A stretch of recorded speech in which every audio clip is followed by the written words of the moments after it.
Programme économique du RN, choc en vue pour l'administration. Alors que le premier tour des législatives arrive à grands pas, les regards se tournent vers le Rassemblement national et son programme économique. À l'aube d'un éventuel changement politique, l'administration pourrait faire face à des bouleversements majeurs. Explication. Un grand audit prévu sur les comptes de l'État.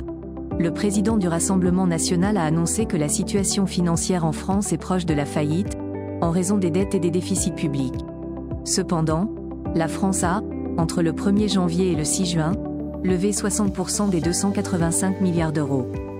Le RN propose le lancement d'un grand audit des comptes de l'État, initialement prévu par l'Inspection générale des finances et à la Cour des comptes. Or, ces deux entités ont déjà été chargées d'effectuer plusieurs revues des dépenses publiques. Le RN change de position et veut confier l'audit à une commission de bilan composée des membres du parti. Baisse de TVA de 20% à 5,5%. Le RN suggère la baisse de la TVA sur le carburant et l'énergie, passant de 20 à 5,5%.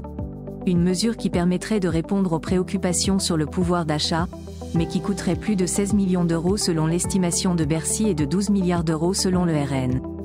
Or, cela va à contresens des engagements de la France en termes de réduction des émissions de CO2.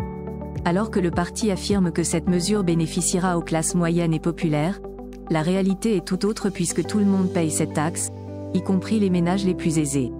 Concernant la baisse de la TVA sur les premières nécessités, elle sera aussi maintenue. Quelques mesures fiscales et ajustements des retraites reportées.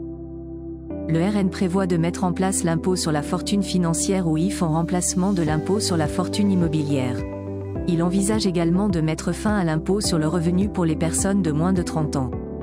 Une autre proposition, celle d'exonérer les médecins retraités d'impôt sur le revenu, s'ils choisissent de quitter leur retraite pour travailler. De plus, il convient de souligner que les votes des RN montrent une opposition à des mesures progressistes comme le gel des loyers, le rétablissement de l'ISF, l'augmentation du SMIC, etc. Aucune hausse d'impôts. Pour terminer, le RN promet qu'il n'y aura pas d'augmentation d'impôts, mais les économies proposées restent très peu détaillées. Il suggère la fin de l'aide médicale de l'État pour réaliser des économies à hauteur de 1,2 milliard d'euros et la fin de la niche fiscale pour les armateurs. Pour rappel, aujourd'hui, le calcul de l'impôt de ces derniers est basé sur le tonnage de leur flotte et non sur leurs revenus. Le RN chiffre un gain de 15 milliards d'euros dans la lutte contre la fraude. De plus, il envisage de diminuer la contribution française au budget européen de 2 milliards d'euros. Une mesure très délicate.